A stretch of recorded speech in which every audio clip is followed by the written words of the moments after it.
অদ্ভুত উটের পিঠে চলছে দেশ। কোনটা যে গুজব আর কোনটা যে খবর এটা আমরা বুঝতে পারছি না।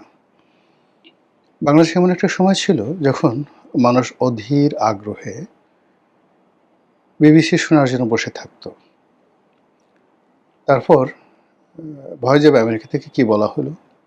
এর বাইরে সংবাদ, ইত্তেফাক, ইনকিলাব এই পত্রিকাগুলো কি লিখলো, কি বলল তার উপর অনেক কিছু নির্ভর করত। তারও আগে একটা সময় দৈনিক আজাদ পত্রিকা আমরা যেটা শুনেছি, যেটি পুরো ভারতবর্ষের রাজনীতিকে ডমিনেট করত। আমাদের দেশে অবজারভার ছিল, পূর্বদেশ ছিল, দৈনিক পূর্বদেশ ছিল। তো সংবাদপত্রের এই ঐতিহ্য, গৌরবোজ্জ্বল ঐতিহ্য এখন আর নেই।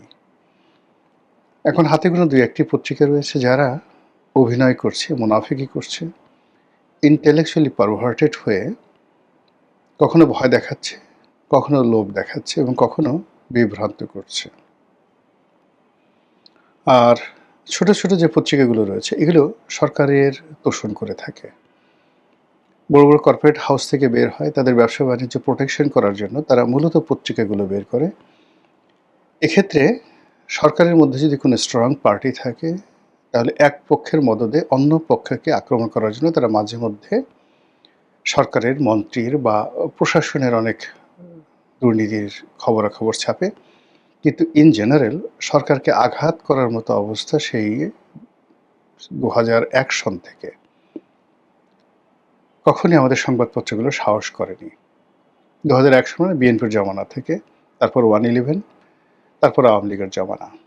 এখানে আমরা কিছু মানুষ প্রথার বিরুদ্ধে কথাবার্তা বলেছি, কিন্তু এই কথাবার্তা বলতে গিয়ে আমাদেরকে সারাক্ষণ দোয়া দরুদ তসবি তাহলিল পড়ে যথাসম্ভব সতর্ক হয়ে তারপর কথাবার্তা বলতে হয়েছে। এর বাইরে যারা কার্টুন এঁকেছে, যারা দু কলম লিখেছেন, অসতর্ক হয়ে কোনো একটা ফেসবুকে স্ট্যাটাস দিয়েছেন, এরকম বহু মানুষ জেল খেটেছেন, অনেকে গুমের শিকার হয়েছেন এবং অনেকের জীবন আরও মারাত্মক পরিণতি ডেকে নিয়েছে। অনেকে দেশ ছাড়তে বাধ্য হয়েছেন এই 2001 থেকে এই পর্যন্ত, এই সুদীর্ঘ সময়ে। কাজেই এখন পরিস্থিতি এমন একটা অবস্থায় দাঁড়িয়েছে, চারিদিকে শুধু গুজব থই থই করে। এবং এটা ফেসবুকের যুগ, টুইটারের যুগ, ইউটিউবের যুগ। এবং দেশের এবং আন্তর্জাতিক যে গণমাধ্যমগুলো, তাদের যে প্রথাগত পাঠক, সেই প্রথাগত পাঠক কিংবা দর্শক, সেই দর্শক এখন কোনো অবস্থাতেই সেই প্রথার উপর নির্ভর করে না। যেমন টেলিভিশনগুলোর স্ক্রিন, একটা সময় যখন টকশো করতাম, এমন অনেক টেলিভিশন ছিল যখন একটা টেলিভিশন টকশোতে সেটি মানুষ দেখতেও কম করে 10 লাখ থেকে 20 লাখ লোক অন লাইভে একসঙ্গে দেখত। এখন সেই অনুষ্ঠানগুলো 300-400 লোক দেখে। আবার বলছি, 2010-11 সনে টেলিভিশনের স্ক্রিনে টকশোগুলো হতো এবং জনপ্রিয় টকশোগুলো কখনো কখনো 10 লাখ লোক একসঙ্গে সারা দেশে দেখতেন। এখন সেটা 200, 300 বা 500 চলে আসছে। এবং তারা এই টকশোগুলো এখন তাদের সার্ভাইভের জন্য তারা ছোট ছোট করে হেডলাইন দিয়ে অন্যান্য ইউটিউবাররা যে কাজগুলো করে তাদের মতো করে একটা চমক সৃষ্টি করা, থাম্বনেইল করে, হেডলাইন করে করে ইউটিউবে তারা দেয়, ফেসবুকে দেয় এবং সেখান থেকে যে আয় রোজগার হয় সেটি দিয়ে টেলিভিশনগুলোকে চলতে হচ্ছে। বাংলাদেশে একটা সিঙ্গেল পত্রিকা নেই যে পত্রিকাগুলো তাদের মূল ধারার যে প্রিন্টিং ভার্সন সেটা দিয়ে তারা সার্ভাইভ করতে পারে। তারা প্রায় সবাই বিভিন্ন সূত্র থেকে টাকা পাচ্ছে। কেউ হয়তো তাদের যে প্যারেন্ট কোম্পানি, সেখান থেকে তারা সাবসিডি গ্রহণ করছে। কেউ হয়তো বিদেশি কোনো গোয়েন্দা সংস্থার কাছ থেকে টাকা নিচ্ছে। অনেকে ধান্দাবাজি করছে, কাউকে ভয় দেখিয়ে টাকা নিচ্ছে, এইভাবে তারা চলাচল করছে। কোনো সাংবাদিক হলেই হলো জাস্ট একটা আইডেন্টি কার্ড আছে, ঘোরাফেরা করছে, একটা ক্যামেরা আছে, তারপর বিভিন্ন মানুষকে জিম্মি করে তার টাকা পয়সা উপার্জন করছে। আর অন্যদিকে বড় বড় কয়েকটা পত্রিকা তারা তাদের যে ডিজিটাল ভার্সন, জাস্ট লাইক টেলিভিশনের মতো করে তারা তাদের ডিজিটাল প্ল্যাটফর্ম তৈরি করেছে মূলত ইউটিউবের জন্য আর ফেসবুকের জন্য।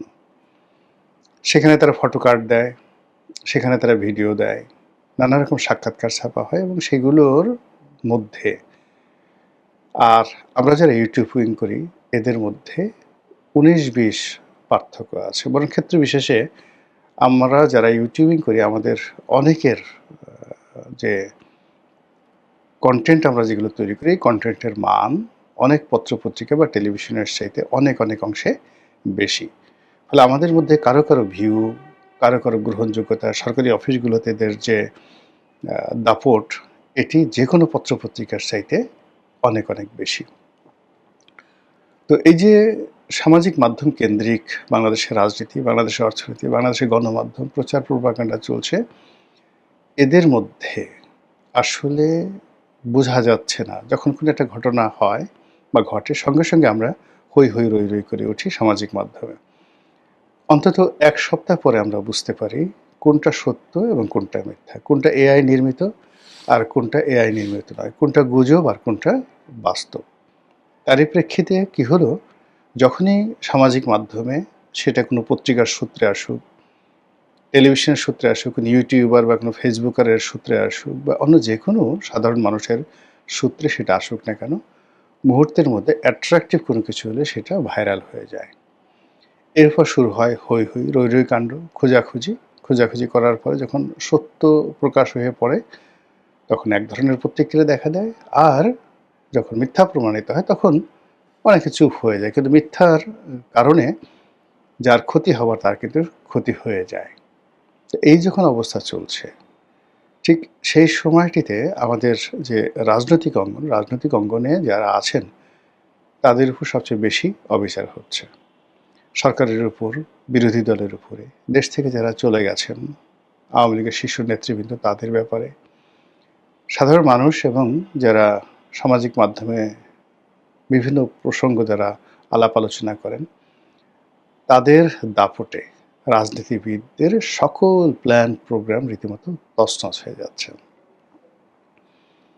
এই মুহূর্তে সরকার যা কিছু বলছে, বিরোধী দল যা কিছু বলছে, সবাই প্রথমে এটি কিনে ট্রল করছে। যেমন জামাতের আমির ধরুন একটা কথা বললেন বা জামাতের সেক্রেটারি একটা কথা বললেন, ওটার ইতিবাচক দিক যতটা না আছে তার চেয়ে নেতিবাচক দিক ১০০০ গুণ ঠাট্টা মশকরা ট্রল আমাদের একটা ট্রেন্ড হয়ে গেছে, অভ্যাসে পরিণত হয়ে গেছে।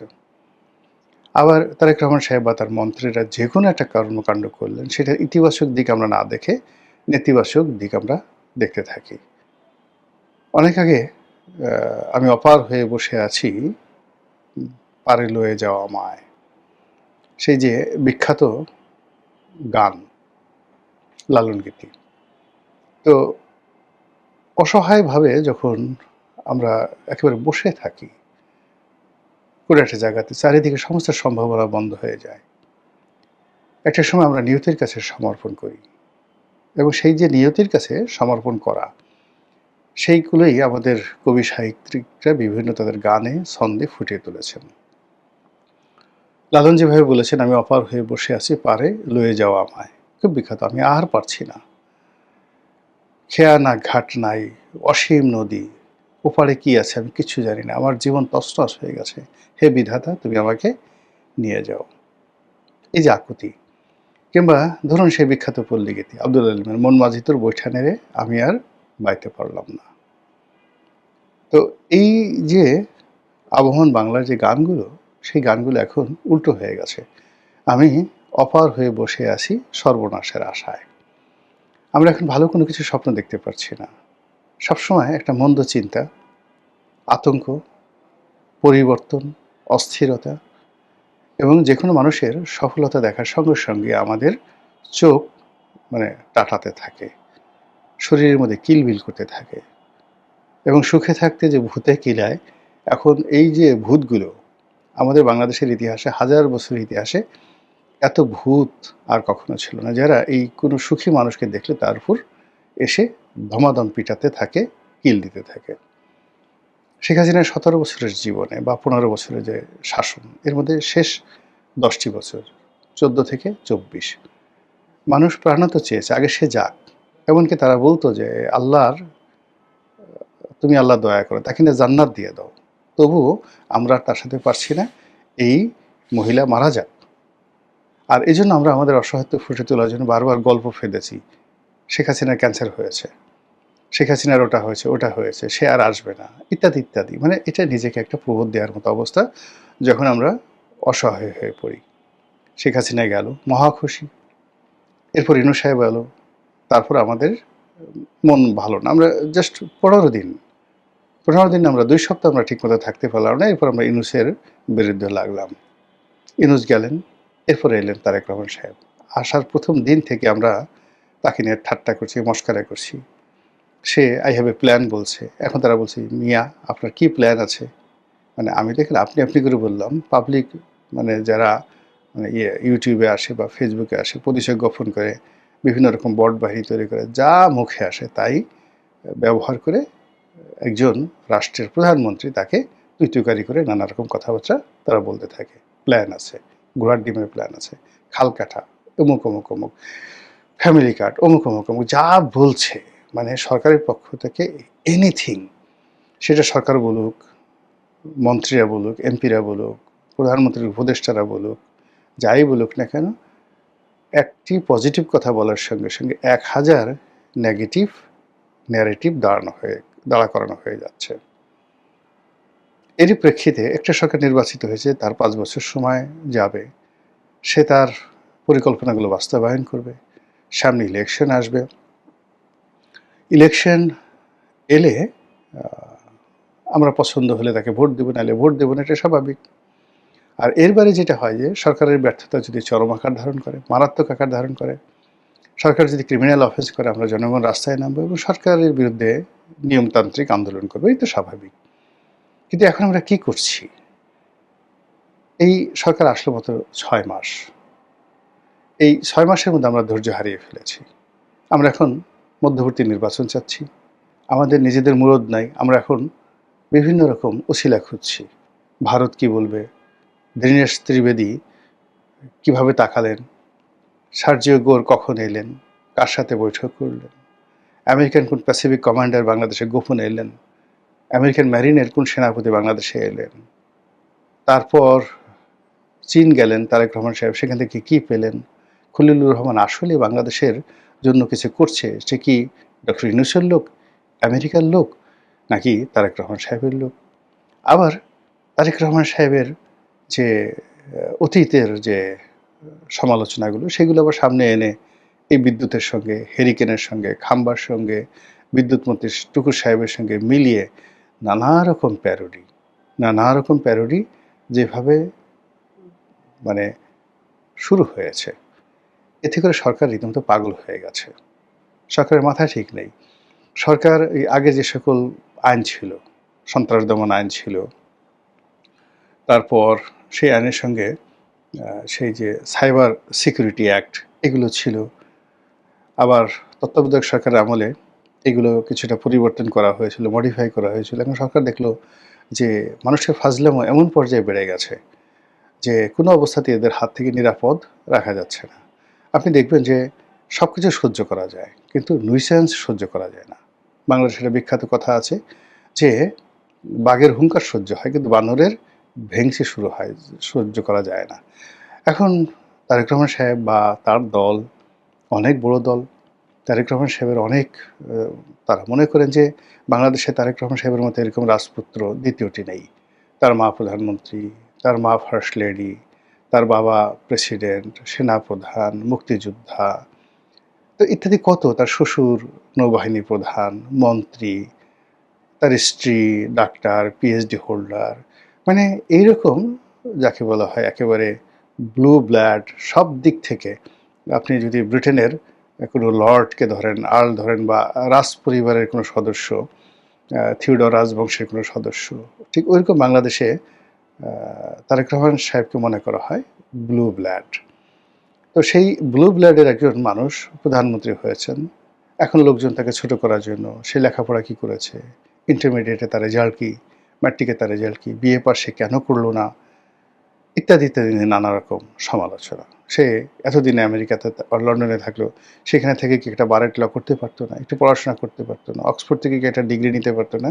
এই সকল কথাবার্তা বলে প্রতিটা মুহূর্তে পাজেল করে ফেলছে। সে যাদেরকে নিয়োগ দিচ্ছে উপদেষ্টা রূপে, এর চুল নাই কেন, ওর গাল বাঁকা কেন, ও ঘাড় বাঁকা করে কথা বলে কেন, ও কি বাংলাদেশ সম্পর্কে জানে, ইত্যাদি নানা রকম কথাবার্তা বলে প্রতিটা মুহূর্তে সরকারের যে মানসিক শক্তি, সেই শক্তিটাকে তছনছ করে দিচ্ছে।